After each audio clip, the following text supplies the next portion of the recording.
Hi, I'm Karen, and welcome to Tasty, Healthy, Quick, and Cheap. The goal of this program is to help you prepare tasty, healthy, inexpensive meals and snacks in about under 30 minutes, maybe quicker sometimes. I'll show you exactly what tools you'll need, how much it's going to cost you to make each meal or snack, and what nutritional benefit there may be in each ingredient, and how to avoid buying prepackaged stuff wrapped up in plastic and cardboard and loaded with preservatives. Yuck. We'll talk about that too. The recipe and my cable email address will be listed at the end of each show. And so you can use that to grab the recipe if you don't write it down during the show, or if you want to offer some comments and suggestions for future shows. That would be just wonderful. Please understand that this show is about preparing really simple meals, so we're not going to be brining turkeys or marinating things overnight in something special or buying ingredients that cost us $1 million. This is meant for people who are looking to prepare very simple foods. So if you're a crazed culinary expert, you may be bored, or maybe you like the recipe, so stay tuned anyway. Today I'm joined by my culinary technical associate, Laura. And Laura will be doing the behind-the-scenes stuff and helping me keep the counter space clean and neat and uncomplicated. Laura is a great home cook and will be helping me put together the best shows that we can for you. Here's my disclaimer. I am not a doctor. I'm not a nurse. I'm not a nutritionist. I am an amateur home cook with a background in biology and health sciences, but nothing that I'm going to say to you should ever substitute for information on your health and what you should be eating that you'd be given by your physician or your nurse or your nutritionist. So please take everything that you see and hear today with a quote-unquote, no pun intended, grain of salt, but nothing is meant to substitute for information you'll get from your healthcare professional. About 99% of what I'm going to tell you, you can get by looking on Google anyway. But again, this is just take it for what it's worth, but talk to your doctor or nurse or nutritionist if you're at all concerned about anything that's here and if you could actually eat it. Okay?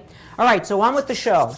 Today we're going to make a basic New England fish chowder. And what that means, there's no tomato sauce in it, which would make it, I think, a Manhattan fish chowder. This is New England. So here we go. We're going to be using fish from the supermarket. Laura, will you pull our fish out of the refrigerator for us, along with the other cold things? Thank you. We'll be using fish from the supermarket, but if you're lucky enough, being a local person, if you've dug up some quahogs or some clams, or you've netted some blue crabs, that would be awesome. We'll tell you when to put them in the into the pot, and we will be happy with that. Okay, so what kind of tools are we going to need? All right, for tools, these are all basic things, and actually my favorite tool is one I forgot to bring, so I'm going to have to mess around with this a little bit. I'm going to need a spoon. You're going to need a cutting board. You're going to need a measuring cup. You're going to need 1 or 2 spoons, a nice sharp knife, and a thing about knives right away, the sharper they are, the safer they are to use. So you can possibly get your knife sharpened by going over to a local hardware store. A lot of them offer a knife sharpening service. The duller the knife, the more likely you are to have an accident with it. Can opener, if you have got some canned fish you're going to use. Little containers, just in case you have leftovers of any, like say you have some leftover onions. You don't want to put things in plastic that you have to throw away. You want to have little recyclable containers that you can use. And the all-important strainer, which is going to serve dual purpose for us today. I wanted to bring a splatter cover because we'll be putting oil in the pan, and then I left it at home. So I'm going to tell you about that when the time comes in a couple of minutes. But you'll need this to strain the beans that we'll be using, and so we'll do that. Okay, for food, you're going to need some salt pork, the onion, already mentioned, some light cream, a pound or more of fish. Kind of depends on how big your pot is. If you put 6 pounds of fish in here, you'd never have room for anything else. Some olive oil or some vegetable oil, some clam juice. These are all supermarket items. A couple of cans of some canned fish. In this case today, I brought some crab meat and we brought some clams. For spices, You want to get that classic little container of seasoning that goes in a lot of fish meals, but we will talk about spices a little bit more. I also brought some liquid smoke as a spice, which is really awesome stuff. And I brought a can of white beans that are already cooked. These are cooked, and the 2 canned fishes are already cooked, and we'll talk a little bit more about that later. All right, back to the food. The fish, I usually try to buy what's on sale. This week it was pollock, and you can get it sometimes if you're lucky for about $6 a pound. So to keep it economical, because I obviously cook for my family too, and I'm always trying to save a couple of bucks. So I try to stay as low on the scale as I can of what fish cost. You could make it with swordfish, I guess, but I don't want to spend that kind of money on that.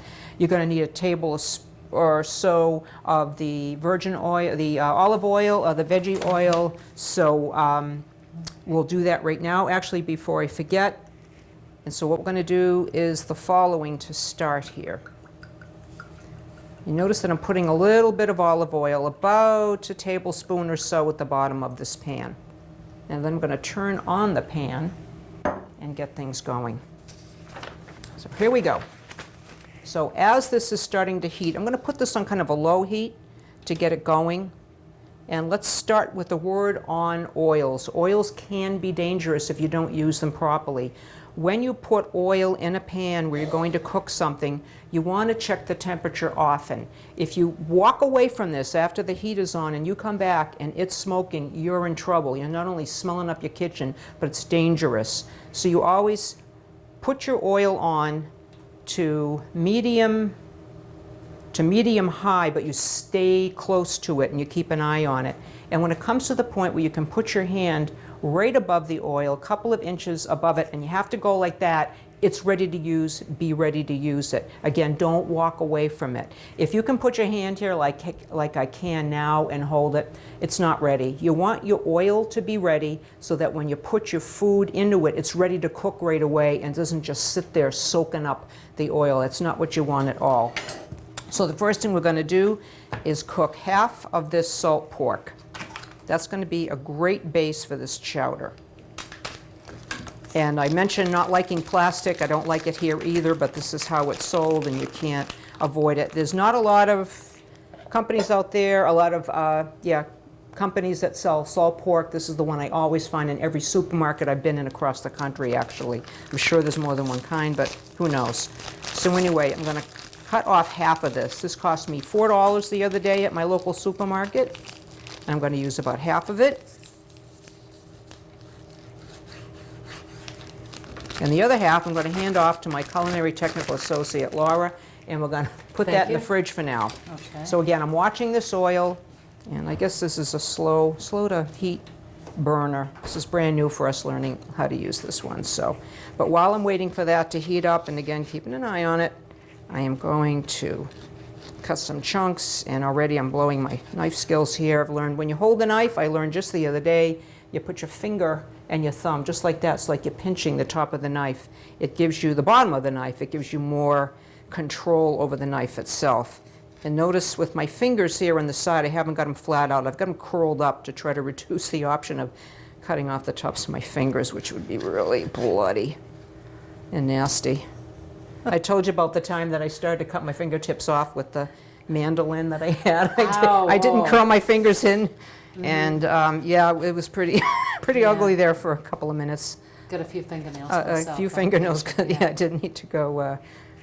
Never good. Cut my nails after that for a bit. It was not pretty. All right, so notice I've just got like roughly 1-inch pieces. There's no precise science to this. What you're doing is you're just, and it's tough to cut. I have a pretty sharp knife, but I was not able to slide right through that. All right, I'm still waiting for this.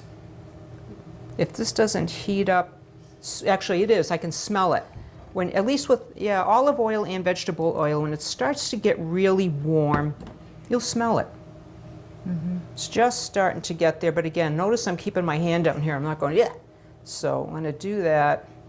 I still have some time. Again, we're doing this so that you can get this meal prepared within about a half an hour or so. So since I'm not quite ready, and I'm a stickler for keeping with the time, I'm going to start chopping up my onion. And you'll see what we're doing with that also. going to take most of the sign-in. And I'll ask my culinary technical associate to get rid of that. And Not that. throw it away, you want to just, I want to keep it. Put it in I the always keep fridge. it, yes. And this is where this can come in handy. We have extra. So you Thank can you go so right in there. much. You're welcome so much. love to recycle. I know, don't we all? Laura, this might be a good time for you to show everybody your recycling Oh, buckets so we can Of course, encourage bring this. one to encourage people to recycle, so here's the bin. By all means, you should have one of these in your house, I'm sure you all do. If you don't, you better get one. Because you want to keep Mother Earth clean for Yes, we do. the next generation. And for our generation too. Well, I can smell it now, yeah. Yeah, it's still not quite there, but we're getting there.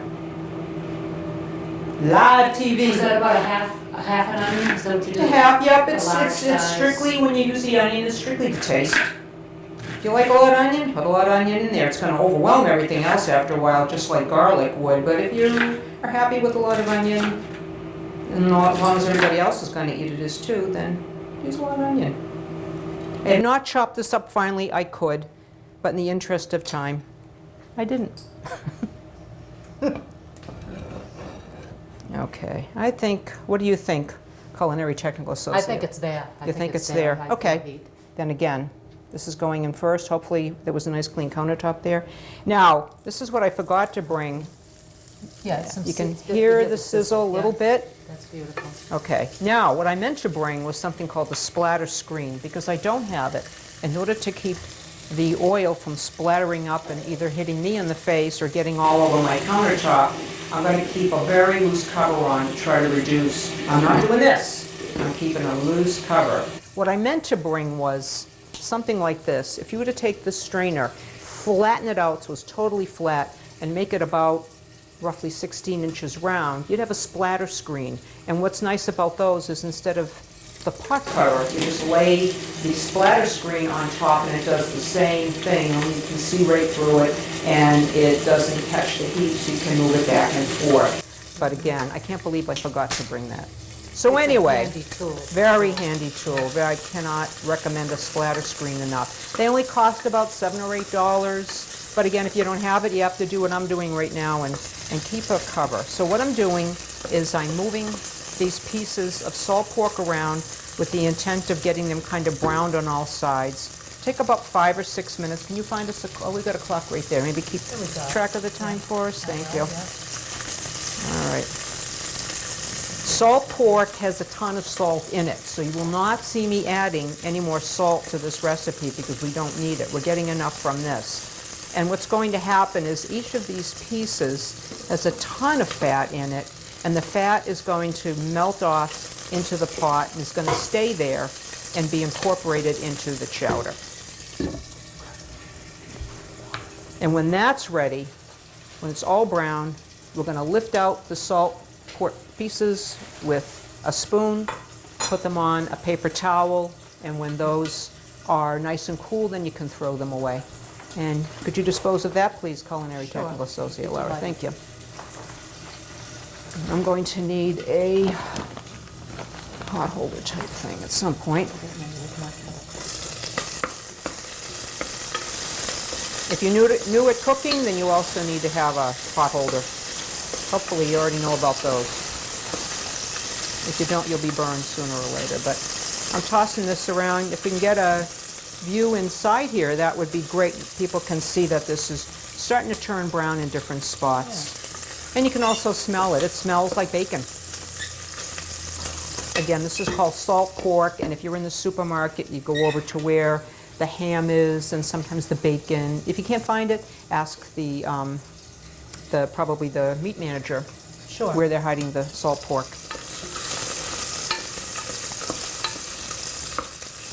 So this has got about another minute or two.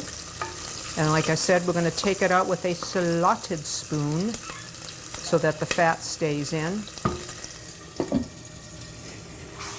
And then we're going to add the onions. And at this point, if you're in the kitchen, it smells like bacon. It does. Yep. Okay. I've never worked with salt pork. This is a learning experience for me. Imagine that. Son of a gun. I know. I've known you for how many I know, years? all these As a years. wonderful home cook. I'm a crazy cook. You're crazy, I guess, if I'm you haven't used salt pork before, Laura. Technical associate Laura. Culinary associate Laura. Well, you had to learn something from your big sister sooner or later, right? Exactly, exactly. Did I mention she's my sister? Okay, and we can put this aside since we're done. Knives stay Okay. down. What about the fish? Oh, thank you, thank you. I'm sorry, yes, I forgot that. The fish also, this is why I brought her with me. The fish also needs to be cooked. It's always I'll good. have room. Actually, why don't you, A different cutting board. how about, how about just putting it right here? Okay. It's a very loose cut, and we'll just clean up afterwards. Okay. Fish gets Keep smelly. moving the knife. Sorry about that. Thank you, Laura. That's why she's my It's important tech. to add the fish to a fish. Yeah, that's why she's my technical culinary associate, because she keeps track of all these things. Notice I'm just cutting some random big chunks. You could put the whole thing in the chowder all at once if you wanted to, but it's going to look ridiculous and it's going to take its time falling apart. All right, I'm going to turn this down, and Laura is going to hand me some paper towels. I'd be delighted. Are you going to drain it on paper towel? I'm going to drain these on paper towels. 3 is good? Put it right there, please, thank you. Okay. And I'm going to take a slotted spoon.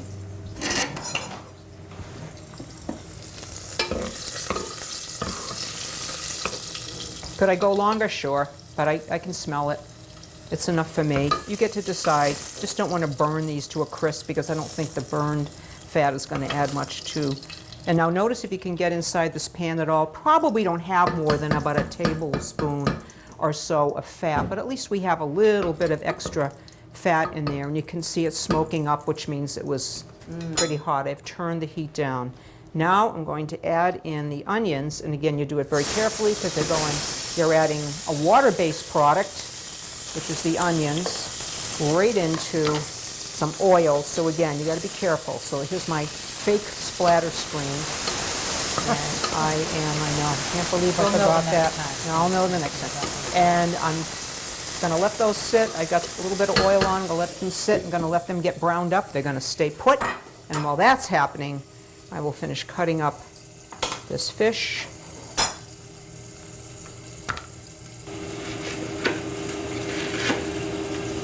Again, forgot to hold my knife the right way. Put Like that- 1-inch pieces, Karen? How? It doesn't really matter because No. it's going to flake apart anyway. Okay. This is raw, of course, so as we're cooking it, it's going to fall apart like whitefish always does. But as I mentioned a little bit, if you threw in the whole piece as a whole, it'd just be awful. So we're not going to do that. Okay, so now while this onion is cooking, the next thing we're going to do is we're going to drain the white beans, and then we're going to get ready to put everything else in. But I wanted to give the onions a little bit of brown in the meantime. Okay. So the white beans, Can I use that strainer? we're going to go right over to the sink if we can. I apologize for this. We're going to dump the beans through the strainer, and then we're going to rinse them. Okay. See that? This pot just released a little bit of fluid. It's not oil, it's the water from the onions, but it looked a little bit nasty. I'm going to give these, again, the heat is turned down on these. I'm going to give these about another minute while Laura is draining the beans. So just a little bit of water in there, Yeah? and drain them, and then bring them back over. The goal is to put everything else in the pan. This is basically, as you can tell, one pot cooking. And if you looked in the pot now, everything's turning a little bit brown. This releases some of the sugars. It's called caramelizing Smells from the heavenly. onions. It does smell heavenly. It's mixing in with that salt pork fat and a little bit of oil that we had in there. And I'm going to let that go about one more minute. I want to get a nice brown edge to all of these. And then I'm going to throw everything else in here, with the exception of the light cream. That's going to stay over to the side. Okay. Are we going to drain these cans? We or are no? not. No, Thank you for okay. bringing All that up. What we are going to do is pop the top. I mentioned liquids. Clam juice is great. If you have fish stock, we'll do fish stock someday maybe on a show, but if you don't have that, you're covering the fish and everything else with water and or clam juice and or the juices from any canned fish product that you buy. So you're putting basically a water-based fluid on top of this, not a cream base, water-based. So I'll ask Culinary Technical Associate Laura to pop the top on that was this an easy clam one. juice. Yeah, these are very easy. You're going to use the whole can? I absolutely The whole am, jar? Okay. because the goal will be to cover all of the solid things that are in here. So, got a little bit of brown on the onions. I think that's enough. Gonna leave those right there. And what I like to do is I like to toss the beans in and let them get a little bit of oil on them. Okay, we are done with that. Thank you very much. And I just keep moving them around. Why did I use canned beans and not raw beans in the bags that you can get at the supermarket for practically pennies? The reason is because these beans have been cooked. Per can, these white beans are well under $1, about 80-something cents a can. Loaded with protein. They're an excellent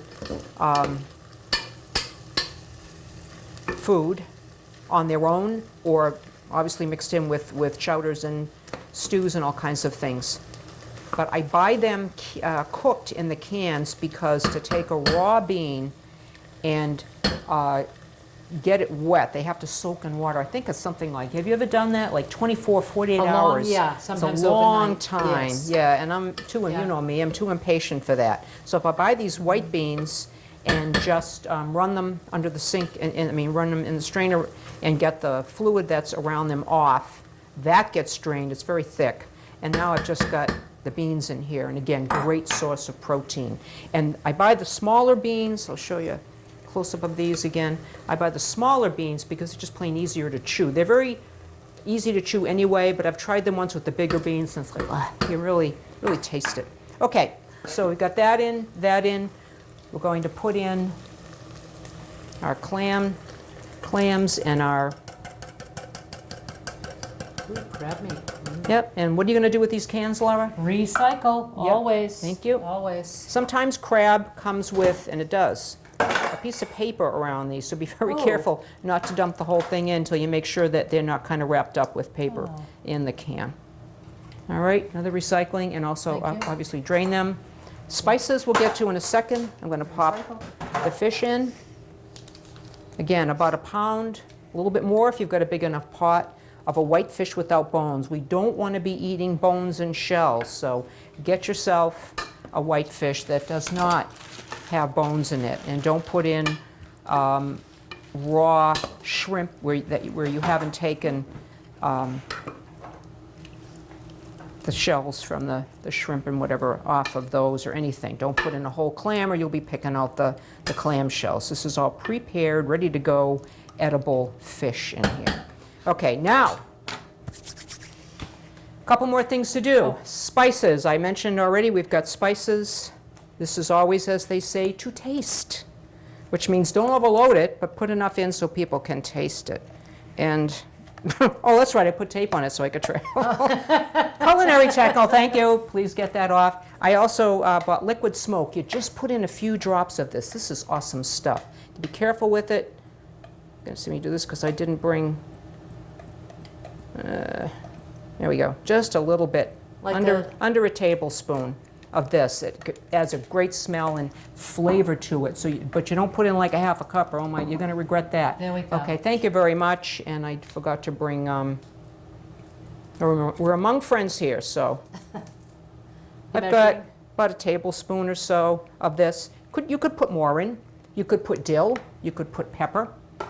You could put ground ginger, or you could put extremely small slices of ginger. If you dice ginger, if you wanted to get a nice Asian smell and taste to it, it depends on your personal taste on food.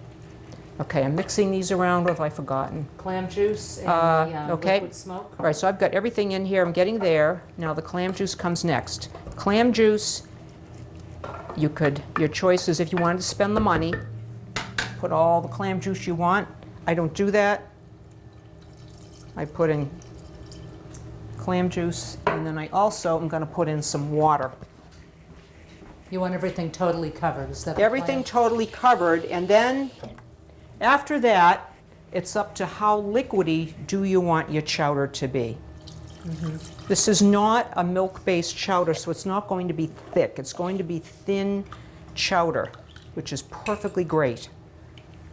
Maybe we'll do a show on thick chowder someday, but this is not today.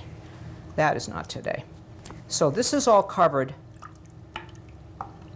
I might put a little bit more water in. I'm allowing a little room because we are going to add some light cream. Light cream. Does the liquid smoke go in towards the end or at any time?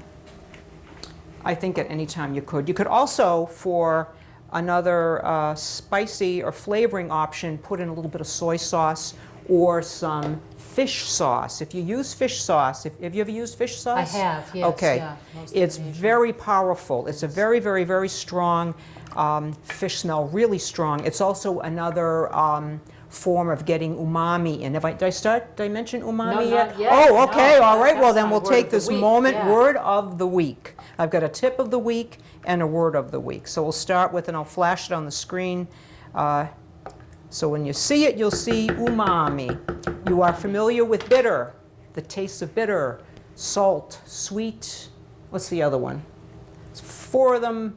Right, the 5th one is called umami, and umami is a savory smell and taste. For instance, if you make a chowder or a stew and you notice that the next day it tastes better, that's not your imagination. It really does, because a lot of meats and fish, ta-da, and some vegetables, and soy sauce and fish sauce are loaded with the chemicals that make umami. And so if you made this chowder and let it sit for a day or so, and then you had it the next day, it would probably taste a little better than it's going to taste when you serve it immediately, because the fish will have released those chemicals that create the umami smell and taste. And if I had put a little fish sauce in this, like maybe a tablespoon, or I put in a tablespoon or 2 of soy sauce, you'd get the same thing. But umami, if you watch the cooking shows on TV, now that I've said it, in addition to my show, you'll hear that word umami come up a lot, and just it basically means savory taste. What's nice about umami is that it is a naturally occurring substance, so people use it instead of adding excessive amounts of salt in their food. The umami will give you that same sensation of extra taste without having to dump a lot of salt, more so than what you want in the recipe, just to get some taste out of it. So that's the advantage to umami. Okay, now this is going to cook in the real world, which this is not, for about 15 to 20 minutes. And again, your goal, and I will put the cover on at this point, you don't bring it to a boil, just kind of like a hard simmer. I've got this on medium right now, and I'll go over periodically over the next few minutes and stir this until the raw fish is cooked. Again, the fish in the cans is cooked, the beans have already been cooked, we have already cooked and gotten rid of the salt pork, so all you're doing now is you're cooking the raw fish. So we give that about 15 minutes at about medium temperature, and I'm not so sure this is going to work with this. And so the salt pork was really just a flavoring? yes, to start off. it's a flavoring. Okay. That's right. All That's a right. very good way to look at it. Yeah, but it's a Back up. flavoring. Put it back Okay. in. Oh, yeah, tip of the week. We can do that. I'm trying to wait this out, but I don't think we're going to stand here for 15 more minutes. When you want to buy spices and herbs, if you're not familiar with them, and you say, yeah, now's the time to start looking for these types of products and do more cooking, you want to go in the supermarket to your international food area, or to a lot of times the Spanish food products where you'd find the beans and stuff. You'll see these fantastic little individual packets of spices and herbs. They sell about for $1 a piece. And they are a fantastic way to try. I didn't add white pepper in this, but I had this bag handy.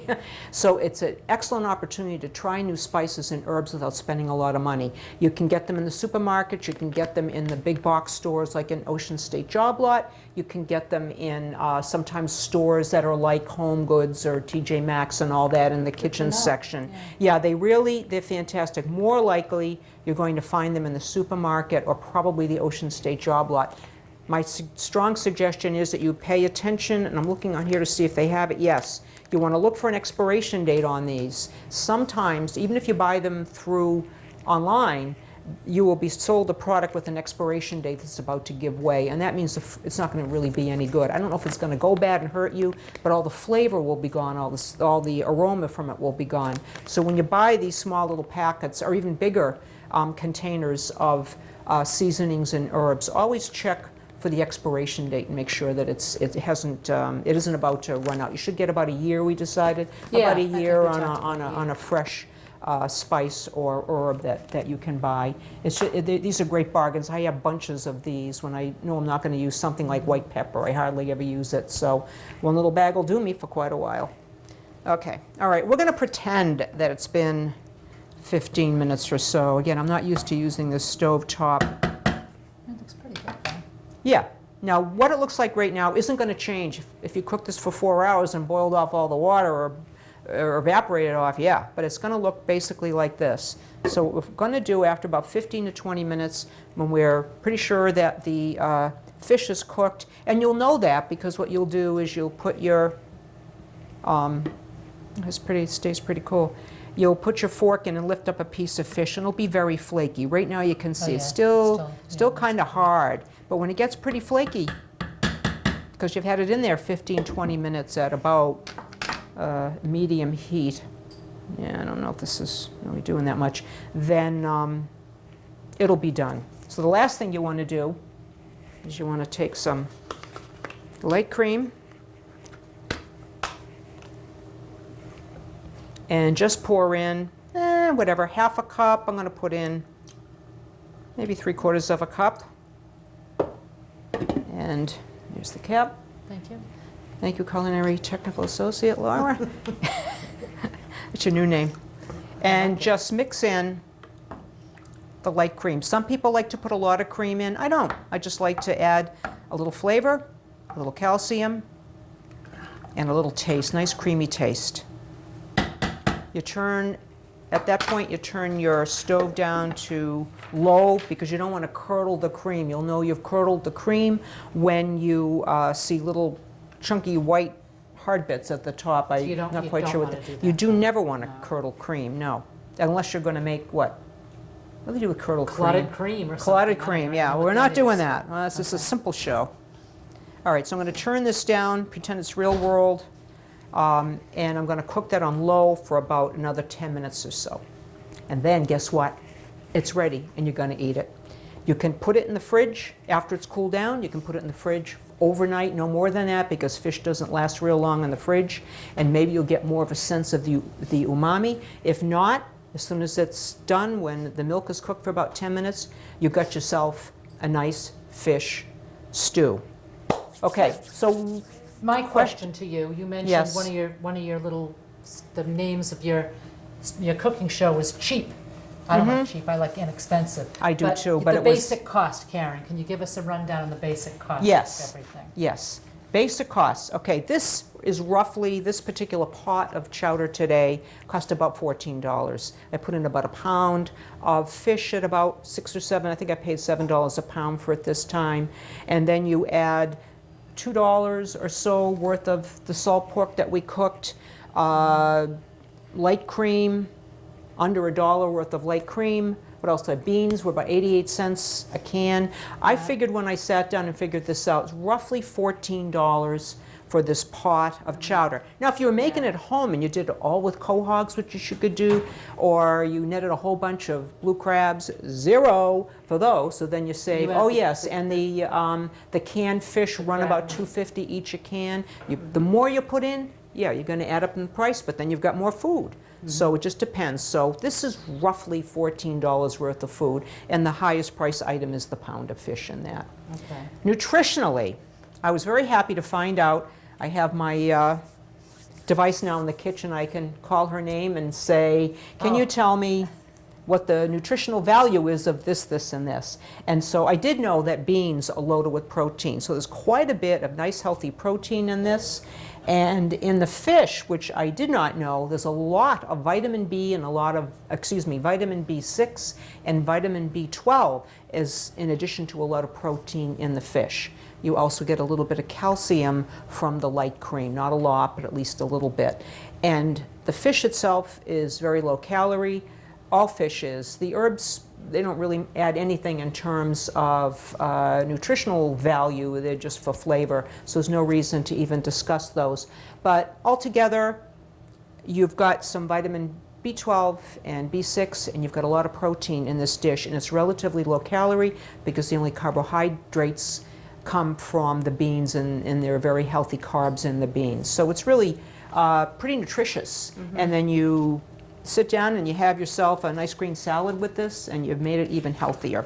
And like I said, it was about $14 or so to put this together, depending on the cost of your fish and how much you're putting in your pot. Yeah. Could you, I'm just asking this because every now and then, you know, someone will call us, you're about to think about cooking dinner, Yep. and damn, you got 2 more people coming to your table, darn Yep. it.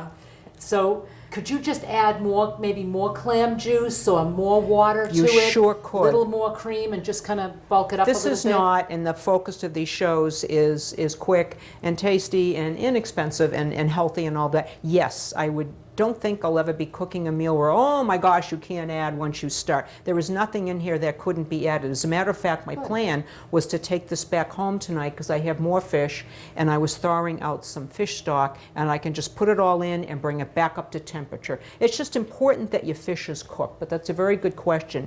This is the type of meal that you could at the last minute say, pull in another couple of things of fish from some source and put in more water or clam juice or fish stock if you have it. And Just as make long as it's heated through, you'll be good to go. And again, don't keep it too long in the fridge because fish goes bad and you don't want that smell. So I think we are done. Did a fabulous Culinary job, Karen. Technical Yes. Associate Laura. I think you did well. And again, when at the end of this, you will see my cablecooking@gmail.com. That's an email site. You can ask me questions. The recipe will run at the end of the show, and I can tell you the spelling of, I'll give you the spelling of umami, U-M-A-M-I, just love that word. So anything I can give you for information based on what we did today, I'm very happy to share, and if you've got ideas yourself for another show, love to hear it. We're looking forward to doing a chicken chili and a meat chili, and if I can get my grandsons to behave, we may be doing a kids healthy snack show. We'll see how that works out. Yeah. That could be Yeah. tricky. Lots of very healthy snacks you can feed your kids. So we'll see how it goes. This is our first episode, and I hope you liked it. And I look forward to hearing from you at cablecooking@gmail.com or through Wareham Cable TV. And so thank you and have a great day. Thanks for joining us. Thanks so much.